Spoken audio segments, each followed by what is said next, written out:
The FAB Show, brought to you by Study Abroad Partner, Alpha Beta. Hospitality Partner, Bazeko Sekua. Furniture Partner, Rhino Land.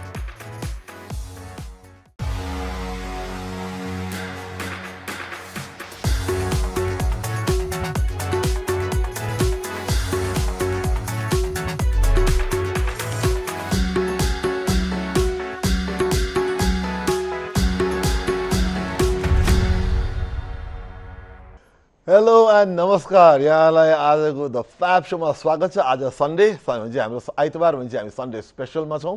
तपाईहरुलाई थाहा छ नै छ हामी Sunday special भनेपछि विशिष्ट व्यक्तित्वहरू, टपिकहरू, इश्युजहरू विभिन्न कुरालाई हामीहरू आजको यो आइतबारको विशेष कार्यक्रममा हामीले समेट्छौँ। र आज त्यस्तै गरी हामीसँग आज एकदमै रमाइलो र महत्त्वपूर्ण गेस्ट हुनुहुन्छ। भेरी इम्पोर्टेन्ट गेस्ट, बट उहाँ को हुनुहुन्छ मैले चिनाउन अगाडि उहाँको बारेमा हामीले तयार पारेको एउटा सानो भिडियो हेरौँ, त्यसपछि म उहाँलाई यहाँ प्रकट गराइहाल्छु। हेरौँ उहाँको भिडियो। आज हामीसँग एक यस्ता विशेष व्यक्तित्व हुनुहुन्छ जसले कूटनीतिको मर्यादित कार्यकक्षदेखि संसारको सर्वोच्च शिखर सगरमाथाको चुचुरोसम्म आफ्नो साहसी परिचय बनाउनु भएको छ। उहाँ हुनुहुन्छ अमेरिकी दूतावासका सार्वजनिक मामिला प्रमुख माइक हार्कर। गत मे 20, 2026 का दिन सगरमाथाको सफल आरोहण गरेर उहाँले विश्वकै पहिलो बहालवाला अमेरिकी परराष्ट्र सेवा अधिकारीको रूपमा इतिहास रच्नु भएको छ। नेपालको संस्कृति, प्रकृति र यहाँका मानिसहरूसँग गहिरो आत्मीयता राख्ने माइकले दुई देश बीचको 7 दशक लामो मित्रतालाई जनस्तरसम्म पुर्याउन महत्त्वपूर्ण भूमिका खेल्दै आउनु भएको छ। नेपाललाई कर्मथलो र हिमाललाई प्रेरणाको स्रोत मान्ने एक साहसी पर्वतारोही तथा कुशल कूटनीतिज्ञ माइक हार्करलाई आजको हाम्रो कार्यक्रममा स्वागत गरौँ। Mike, welcome to the show. Namaste, Samir. Great to be here. Thank you so much for inviting me on the show. It's absolutely our pleasure, and thank you once again for choosing the FAB show as your as a set for the day, so as to say. Let me start first of all. We saw in the introduction, you have a very important position within the U.S. Embassy, public affairs. I mean that is very important, and I know our audience would want to know. In today, as we speak, as we are in Nepal, what does the public affairs chief in Nepal, in the U.S. Embassy, do? Very simply, what do you do as a job responsibility? So, as the public affairs chief at U.S. Embassy in Nepal, I basically oversee 2 portfolios. Okay. One is media relations, such as what I'm doing right now, Right. and 2 is public relations, and that could be through exchange programs with Nepali and American students and experts, and also doing grant projects like our Creators Mela or our recent Ascent Summit, bringing thousands of people together to celebrate U.S. and Nepal friendship and business opportunities most recently. And you have been here for how long in Nepal now? I think come September it'll be 2 years. So it's been an incredible 2 years. I can't believe it's gone by so fast. And I want to ask about your Nepal experience, but before I do, the biggest news right now, and also connected with the Ascent Summit that you did, you climbed Mount Everest. And you became the first U.S. diplomat in a sitting position to ever climb Mount Everest. Is that correct? Yes, so I became the first American Foreign Service officer ever to summit Mount Everest, and that was on May 20th at 9:10 a.m. On top of Everest. Because, for most of us, even those of us in Nepal who pretty much are used to saying, oh, Everest is in my backyard, and every time people used to ask me when I was studying in States or Australia, oh, you're from Nepal, have you climbed Mount Everest? And I used to say, oh yeah, every other day I go and then have a look around. Right there. Why? I mean, why did you decide to climb Mount Everest? Please don't say because it's there. I was really like, why did I climb but why? Mount Everest? Yeah. I think I was really searching for something, and I think that was just for a genuine sense of awe and wonder, and something that I think all of us are searching for in our lives, but it's very hard and rare to achieve. And I think one of the few instances where I think I had a pure sense of that awe and wonder was 20 years ago when I first visited Nepal, just as a backpacker, trekking in the Annapurna Circuit, and then up to Annapurna Base Camp. And so I just remember so clearly waking up in the morning, getting out of my tent, in the freezing cold, looking up at the whole Annapurna range, and just being so overwhelmed by the vastness and the beauty of the Annapurnas. And that moment really stuck with me. And I knew that when I came back to Nepal, 2 years ago, officially as an American diplomat, that Everest would be the next opportunity to achieve that level or greater of sense of awe and wonder. So you had it in your mind that you were going to climb Mount Everest when you came to Nepal 2 years ago?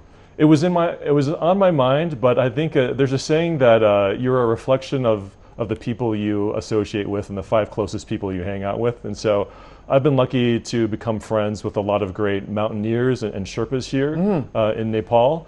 And I think they were just good influences on me, and really just putting into my mind that it is possible to summit Everest with the right training and preparation. And so, having that message consistently for about 2 years really motivated me to actually try to seek out and summit Mount Everest. Because I climbed Mount Mira Peak 2 years ago. Okay. And that was a fun, but also almost like a life-threatening experience for me. Yeah. I got infections and all that. But Right, I climbed right. it, and on the way back I had some problems. I made it back safely, Right. luckily. That was only 6,470 meters tall mountain, only, compared to what you did, 8,848. How difficult was the overall experience for you climbing Everest? I know it's difficult, but for you specifically, what was your experience like? In the lead up to it, I had summited Labuche East last October during Tihar, so that's 6,119 meters. Okay. And I thought that was good preparation just to get a sense of the altitude and some of the technical requirements involved for summiting Everest. But I tell you, I thought, actually summiting Everest, I had no idea just how difficult, how strenuous, and how dangerous it actually was. I think honestly, from Everest Base Camp to Camp 1, to Camp 2 to Camp 3, I thought that was within reach and doable. But really, when you move from Camp 3 to 4 and you hit the death zone, so Camp 4 is, I think, 7,950 meters-ish. So just 8,000 meters is considered the death zone. So right underneath the death zone, it hits you is that, wow, this is extremely dangerous. However, there is no choice. You can either, go back, give up, you can stay there and die, or you can just move forward and keep climbing higher. And so really, you have amazing Sherpas with you, but it really is upon you to have the willpower to push forward and try to make that summit. Was there a moment where you thought, why am I doing this?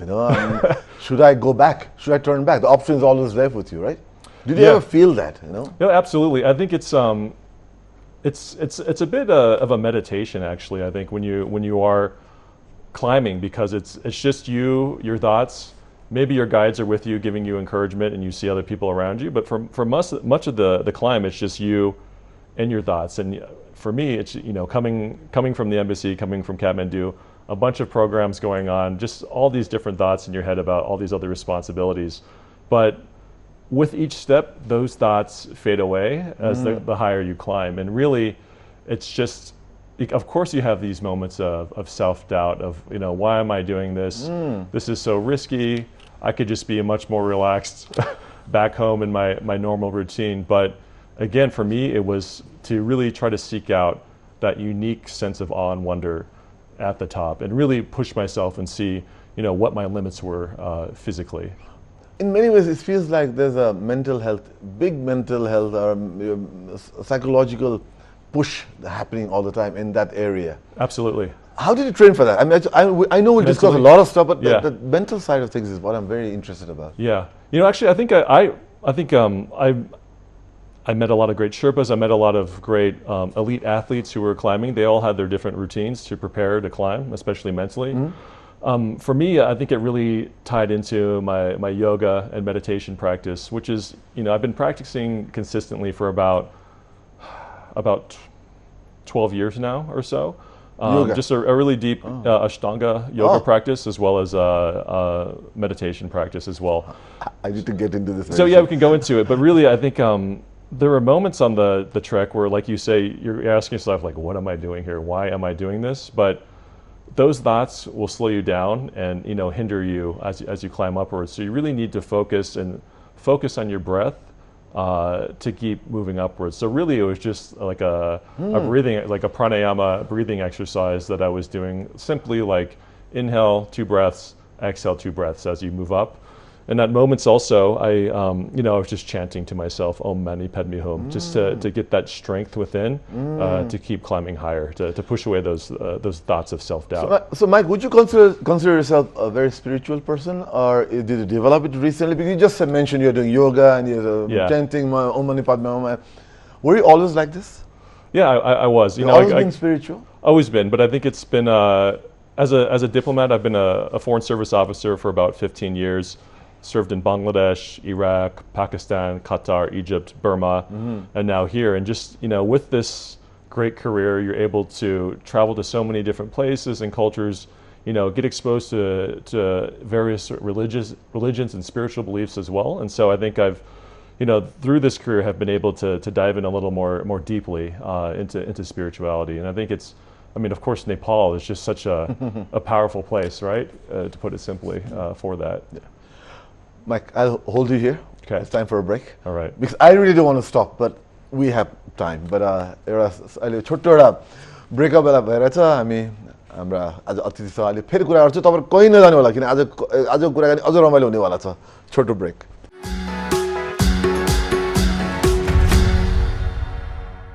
The FAB Show, brought to you by Study Abroad Partner, Alpha Beta.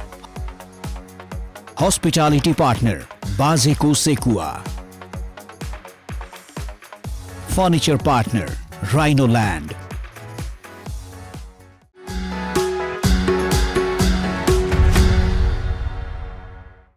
Break पछि यहाँलाई फेरि पनि स्वागत छ यहाँ हेर्दै हुनुहुन्छ the fab शोको आजको यो सन्डे स्पेशल हाम्रो विशेष अतिथि मिस्टर माइक हार्कर युएस एम्बेसीबाट आउनुभएको छ र उहाँले अस्तिबाट सगरमाथा चढ्नुभयो सगरमाथा चढेर आएर आज हामीसँग कुरा गर्दै हुनुहुन्छ र Mike now again coming back I just want to again to revisit the spirituality side of you because I've seen your Instagram posts and you're quite active on Instagram, and you have very nice posts, and I've seen you visiting monasteries and temples, and and not just in Nepal, other places also.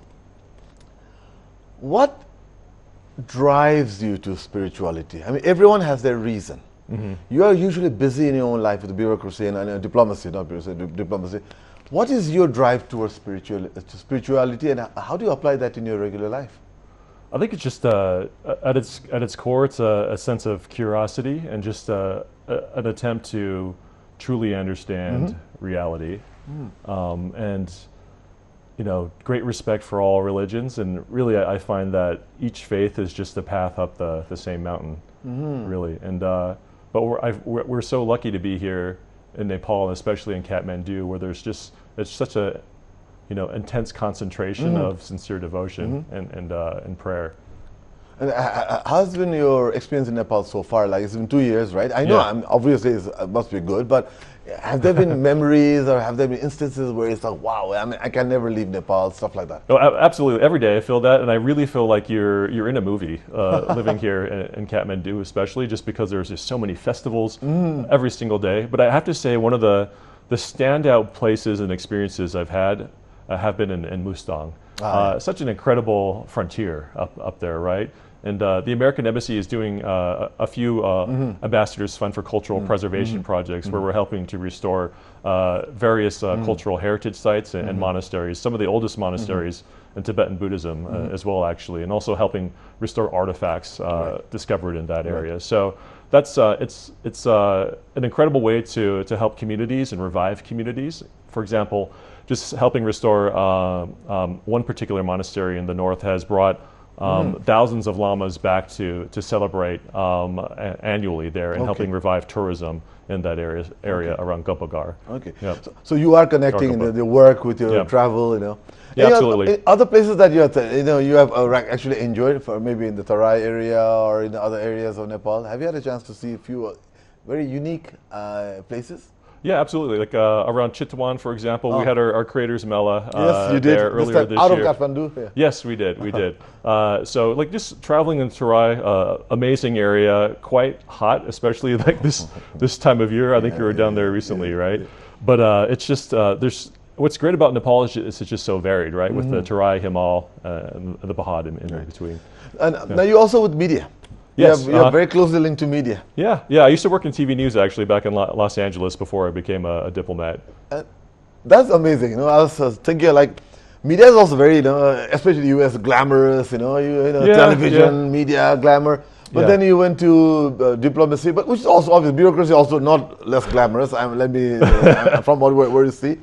How do you see the transition between that life and now here as a bureaucrat? Yeah, I think so. I grew up in California and near Los Angeles, entertainment capital of the world. So definitely an influence there, wanting to be a part of that scene. I just grew up like a 2-hour drive from Hollywood, and so when I went to college for my undergraduate at UCLA in Los Angeles, I had the opportunity to intern first at a television news station and then move into research and production afterwards. So just doing a lot of, like day of air daily news, but also bigger international stories and investigative journalism, which really just opened up my eyes to the world. I loved it, but also at the same time, it's just, entertainment is so cutthroat anywhere in the world, right? Especially in Nepal. I'm sure. In Los Angeles, cutthroat as well. And I felt like with the news that I was reporting on, I felt like I was making an impact. But also at the same time, I felt like I wanted to, rather than just report on problems, I was hoping to, try to be a part of the solution, hopefully.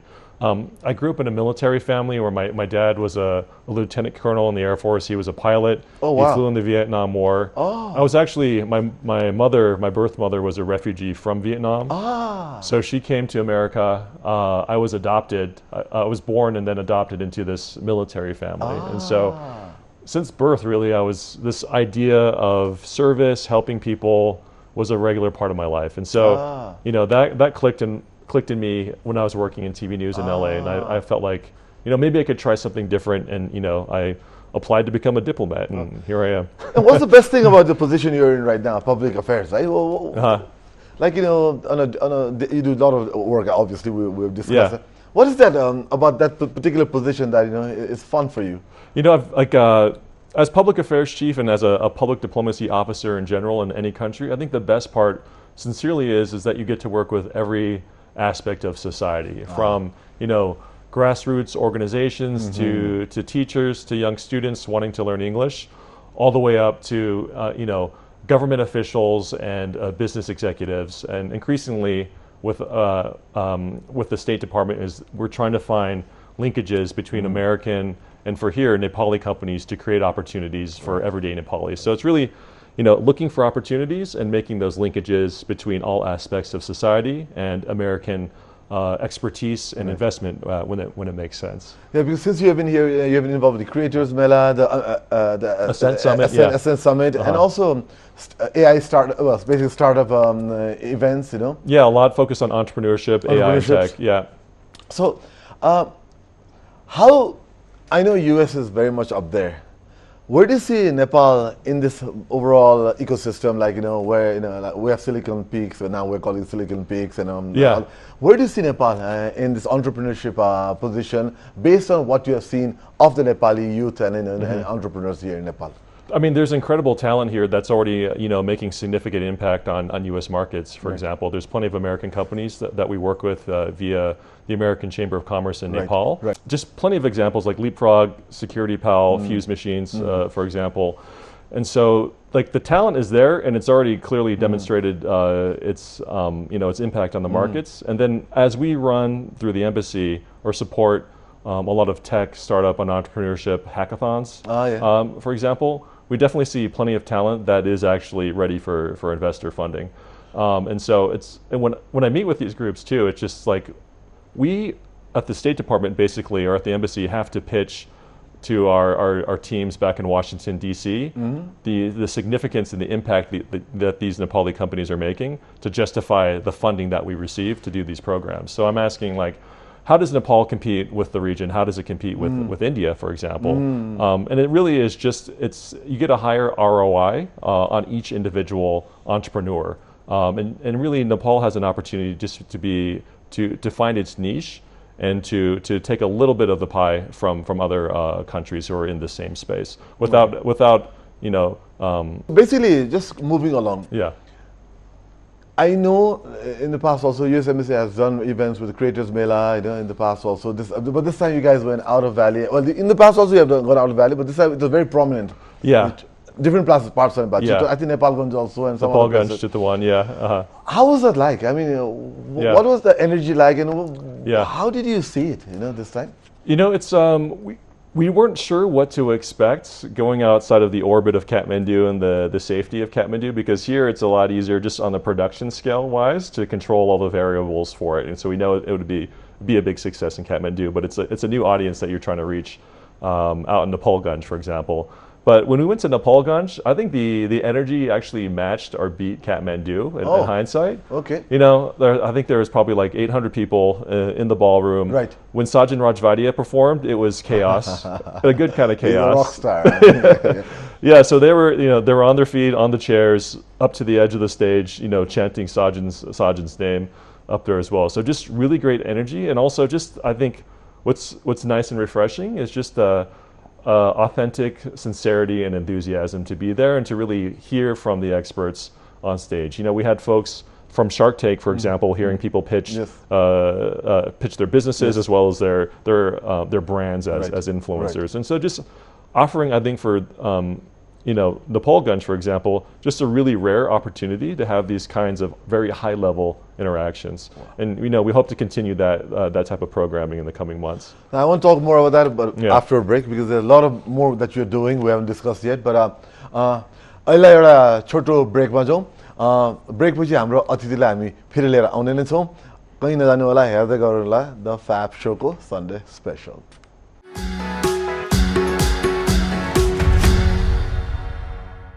The Fab Show, brought to you by Study Abroad Partner, Alpha Beta. Hospitality Partner, Bazeko Sekua. Furniture Partner, Rhino Land.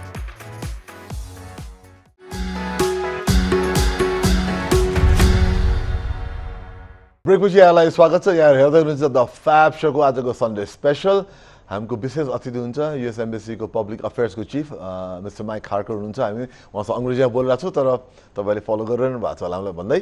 Mike, so coming back to the initial conversation we had about your Everest, I have not had enough. I still want to find out, what your experience, more about the experience. I see you're wearing a glove. You look like Michael Jackson in some of the form, but I know you had some, I won't say accident, but some issues while doing the climb. What happened? So I'm wearing a glove because I'm recovering from frostbite right now. And really frostbite is a cumulative injury. And for me, it was hours of exposure at freezing temperatures up to minus 50 Celsius when factoring for wind chill. And so really, I think the frostbite set in throughout my summit push. So I left Camp 4, which is just under 8,000 meters, on May 19th. I left at about 8:30 p.m. And then by 13 hours later, around 9 a.m., I summited Everest. That was just half of it, though, getting up there. And during that experience, like I said, it was just sheer brute force and energy to propel your body up the mountain. You had no choice. Turn around, lay down and die, or keep moving up there. And there was one moment that was such a close call. As I was summiting up Hillary's Step, you're climbing up this near vertical section. I climbed on the busiest day of the year, 274 climbers. You've seen all the photos on Instagram of the long queues on the Hillary Step. Some of the footage up there, you can see that in some of the shots that I took up there too with my camera. We'll be showing on television also now. Right. So just long queues waiting. In that one section at this vertical pass I described, I was going up. I was at the front of this group of like 5 or 6 people. Looking up, maybe like a meter or two above me, was a man who was waiting to descend. He got impatient, And so he cut the line, and he tripped as he stepped and fell straight down on top of me and landed on top of me and just hung onto me. I had to hang onto the rope, and I was just panicking because I thought, okay. Moments ago, maybe 5 minutes before that, we had passed a frozen dead body sitting on the side of a ledge. The face had been completely worn away, so no facial features, just eaten away by the winds. Right. But his suit was fully intact and just sitting there, straight up. So as I'm hanging with this guy flailing around me and this group underneath me screaming, literally screaming, I thought, man, I could be this next frozen guy on the side of the mountain. My God. And so really, we talk about meditation and yoga. Yes. I tuned into my breath just to calm the panic initially. So, but you're breathing, you're hyperventilating almost up there on the mountain. And because I thought, if I let go, I'm tumbling down on top of all these people. And who knows what could happen after that. Maybe not a straight fall down the mountain, but you're injuring so many people, and you're wearing crampons with these spikes as well. So I'm lucky that this guy, his boot did not just go straight into my face, and I could have done the same thing and had to let go to other people as well. I don't know what happened to that guy, but I was able to hang on, and I made it up. Whoa. Yeah. And that's during a 13-hour... 13 hours to the top. Yeah. Which is about around average, considering the amount of people up there that day. Wow. But yeah, once we made it up the ledge, I didn't stop and talk to my guides and say that was an interesting experience. Because at the top, you don't have time to have a meeting. You just keep going. And so really just about conserving your oxygen and moving forward to the summit. But to go back to your question about this glove, I think about that. Should I have been wearing heavier gloves? Yeah. Maybe. I had those heavier gloves with me, but at that moment, when that man fell on me, I needed 100% control and dexterity on that rope to hang on. So maybe it was a blessing in a way that I was wearing this. This thin of a glove to hang on. So well, then this is the price you paid for your life. Then you could have not been sitting here with me today having a conversation. Maybe. Have you not been wearing that glove that you wore that day? Maybe. I'd like to think that. Better to have this glove than, be the next guy on the mountain. There's reportedly over 200 bodies that haven't been recovered on Everest still. So it's not easy. Climbing Everest is not easy. No, and actually, what's harder? Getting down. Oh. Everyone says that, and I realize that because, you make it to the top, we're up there 20, 30 minutes, take our photos. You feel energy, great. Yeah. It's actually at the top. It's so surreal. It felt like I was waiting for this moment of Zen to hit me. That yes, I made it up top. But it's just such sensory overload up there because there's maybe 15 other people up there scrambling around you at the same time. You have this 360-degree view of 7,000 meter peaks, but they look like just tiny little cones underneath you. Oh my God! Yeah. Maybe the closest I thought of it as being on a moon of Jupiter, perhaps, with all these peaks around you and being above the clouds and the sunrise. Well, coming down was even more difficult. How long did it take to come down? So from the summit down to, I departed the summit around, say, 10 o'clock, and I got down to Camp 4 around, I'd say 3:30 or 4 p.m. So quite a while, about 6 hours. We thought we were going to be able to just take a nap and rest a bit, but because it was the busiest day of the year and people were going to summit, all the tents were full. So I sat outside a cooking tent, as the winds picked up and whipped around me, and I had a cup of noodles, and we kept on moving. Yeah, and so from there, from Camp 4, we had tried to go to Camp 2, but I think really I may have hypoxia might have started to set in for me. So just extreme fatigue going down. People talk about their stories of summiting as if they're heroes, but I really feel like there's just so many moments of weakness and near death, perhaps. There was one moment where I was climbing down from Camp 4, trying to get to Camp 3. It was dark out by this point, maybe 8 p.m. Barely. You've been awake for 24 or 30 hours, maybe. You've had maybe 1,000 calories at most, and half a liter of water. So complete exhaustion. When I closed my eyes, I was reaching for a rope to clip in, and I just blinked for a minute, and I felt so good closing my eyes, and I thought I had grabbed the rope, but I had not. I was just like this, you know. And so just this sense of warmth and happiness came over me as I closed my eyes. Whoa. But I knew that, like, no, Mike, that is not good. Oh. Keep your eyes open. Keep your eyes open. And keep moving. And there was just, honestly, there were just so many moments of sheer weakness that I felt like there was no way I can get down this mountain. And I felt like honestly, I felt like a child at some points where I was just so completely helpless. And but thank God for my guides, Lakpa Sherpa, Guinness World Record holder for multiple climbs, and Mikkel Sherpa. Great guides, and who've summited Everest multiple times. Wow. So really just thanks to their patience and guidance, I was able to safely get down that mountain when I thought I physically could not do it. Like, I'm alive because of that willpower and because of the protection that the Sherpas provided me. But you're here. I am, yeah. But recovering, now you went to England for some of the recovery. Tell us about that. So, I'm up there so long, again, because of my potential hypoxia. Again, I wanted that complete control on the ropes. Right. So I needed that. I thought I needed those in gloves. But basically, frostbite, cumulative injury. So that led to the frostbite on my hands and my feet, actually. Okay. I get down to Camp 2 the next morning, and I get a helicopter back to Kathmandu, thankfully. Right. I was so tired at that point. I just wanted to go home, have a pizza, like take a nap. But my guide said, you need to go to the hospital and get this checked out. And so I go to the embassy doctor and like, yeah, this is frostbite. You actually need 5 doses of a special frostbite treatment called iloprost. Okay. Yeah, and so they searched all of Kathmandu. 1 dose was available at a hospital.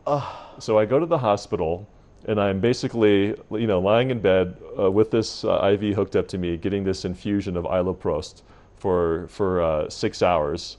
Meanwhile, the embassy is looking for the next available dose that has suitable treatment for me as well. The State Department is great because you have this network of embassies around the world, all connected, and they can provide the best medical care.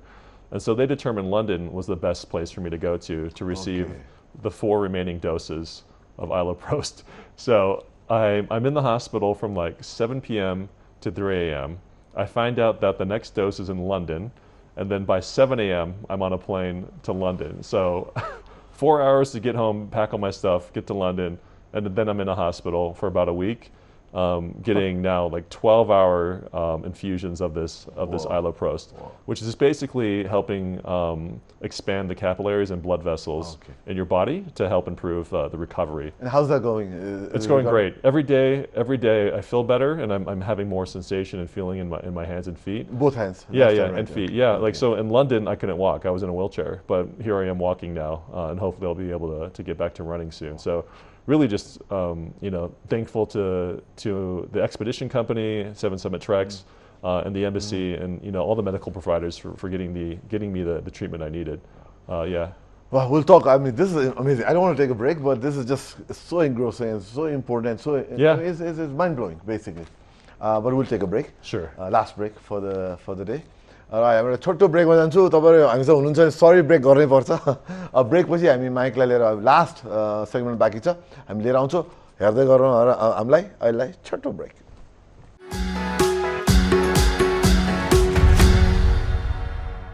The FAB Show brought to you by Study Abroad Partner Alpha Beta, Hospitality Partner Bazeko Sekua, Furniture Partner Rhino Land,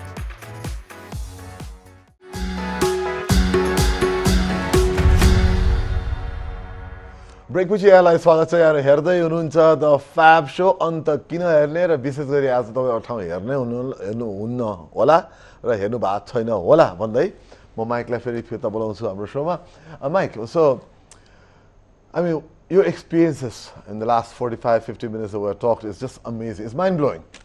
And I think we could go on and on and on. But there's always a limitation, time limitation. I'm sure we can do this another time also. Would love to. Now, I just want to come back to your the daily job. We have to come back to that also. You can always be on Mount Everest. Right. You have been here for 2 years, and your experiences, based on what I've known and what you have talked about, is amazing. You have done so much already. Now you have some more time remaining here in Nepal. How do you want to take that forward professionally? What are some of the things that the embassy and yourself are planning in the time you are here?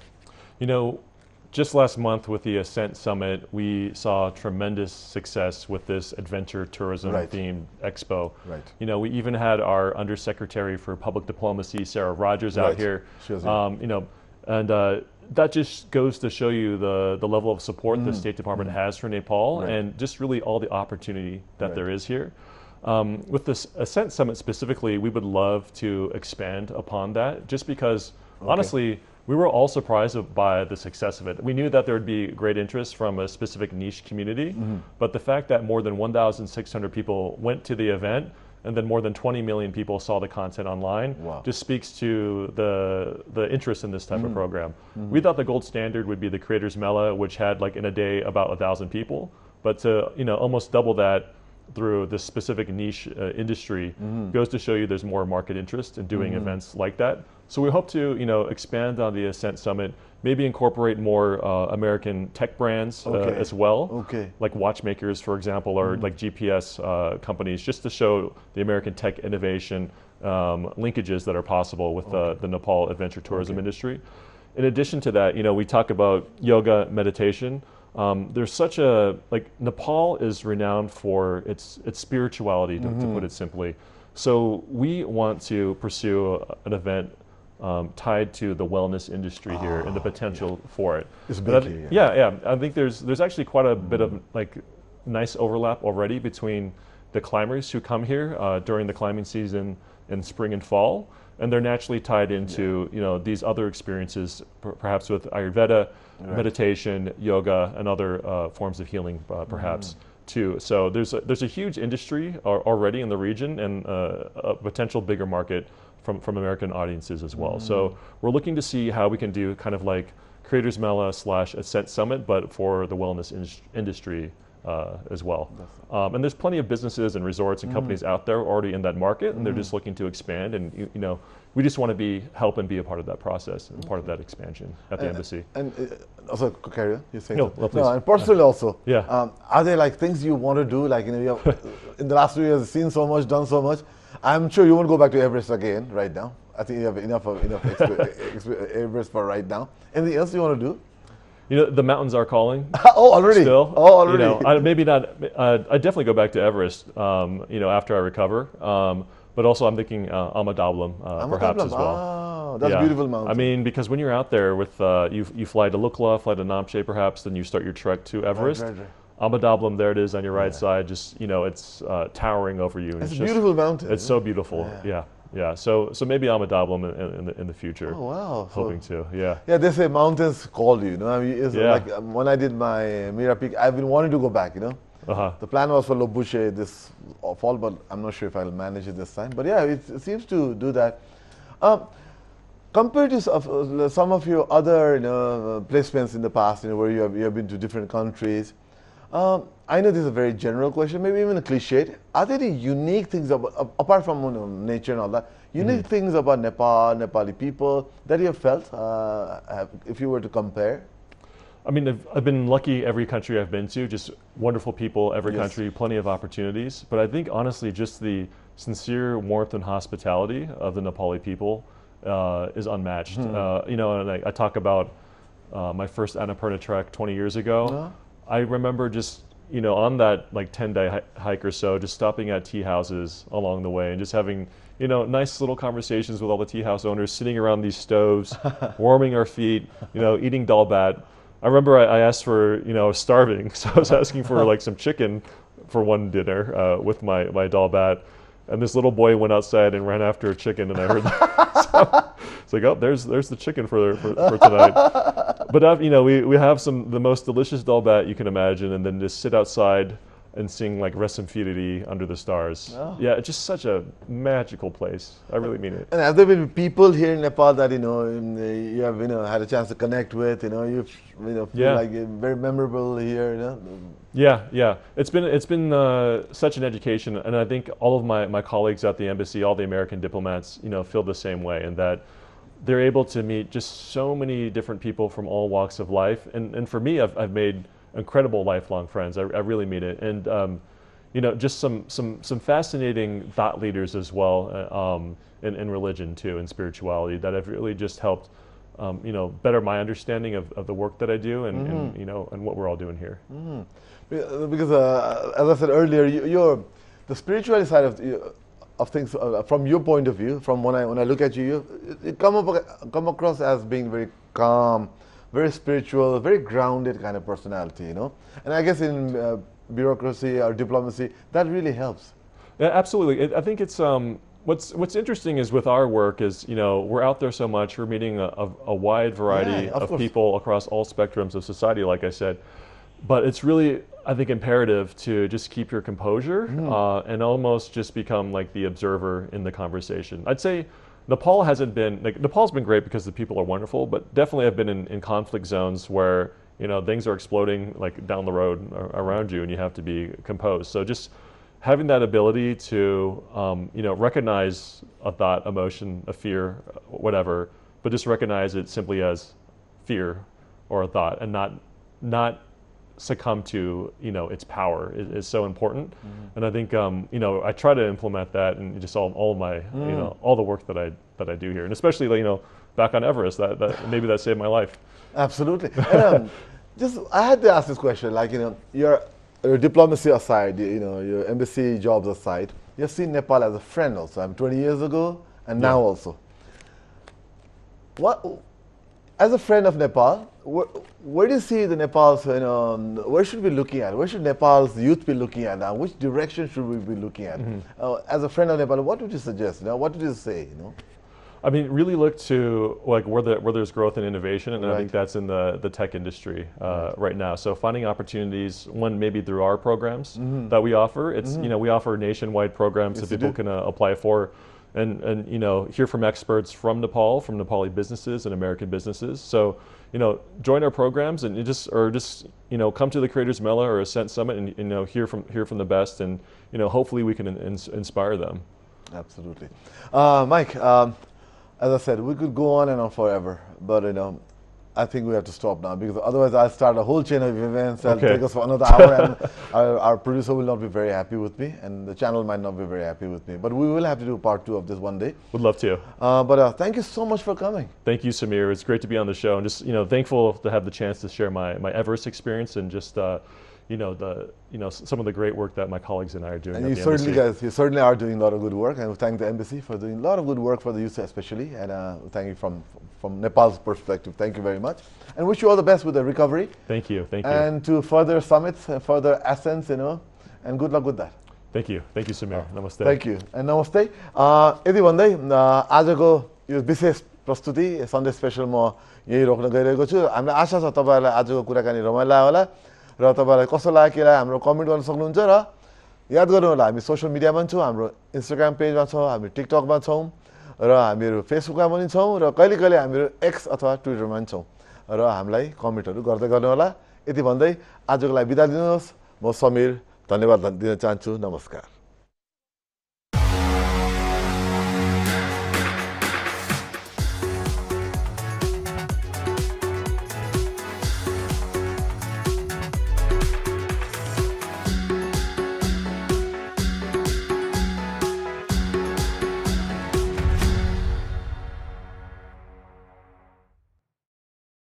The FAB Show, brought to you by Study Abroad Partner, Alpha Beta. Hospitality Partner, Bazeko Sekua. Furniture Partner, Rhino Land.